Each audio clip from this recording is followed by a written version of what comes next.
गाव गोष्टी पाहताना आज महाशिवरात्रीनिमित्त खेड तालुक्यातील भोरगिरी कोटेश्वरीला गेले होते। महाशिवरात्रीच्या तुम्हा सर्वांना खूप खूप शुभेच्छा।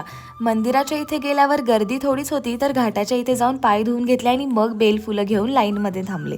त्या ठिकाणी आज जाऊन दर्शन केलं। तिथे धामणगावचं भजन मंडळीचं भजन चालू होतं। तिथे खूप सुंदर दाण्यांनी तांदळाच्या रांगोळी काढली होती। मंदिराच्या बाहेर आले तर त्या ठिकाणी फराळाचं प्रसाद वाटप करत होते। तर मग नंतर मी यात्रेत फिरायला सुरुवात केली। यार, या लहान मुलांची काय मज्जा यार, काय एन्जॉय करतात रे। बरं, या यात्रेत ना उपवासाचा हा चिवडा आणि ही मोठी चिक्की खजूर एकदम फ्रेश फ्रेश मिळतं। बरं, या यात्रेत मी अनुभवलेल्या काही गोष्टी म्हणजे नातवंडांना आवडीने यात्रा फिरवणे, मुलींची शॉपिंग, बायकांची बार्गेनिंग। या छोट्या छोट्या मुली मस्त नटून यात्रा फिरतात यार। अहो, द्राक्ष टाका ना अजून दोन असं म्हणतात आजी। ही दोस्ती यारी आणि हे मोठे टेडी बेअर, गोळ्याचा आस्वाद घेणारी लहान मुले, क्यूट क्यूट पैंजणं, टिकल्याच टिकल्या। कोणी कोणी चिवडा विकत घेऊन माझ्यासारख्या सावलीला बसून खाल्ला। बरं, ही हिरवी करवंद तर पहा, या गावात आपला सत्कार पण केला बरं का।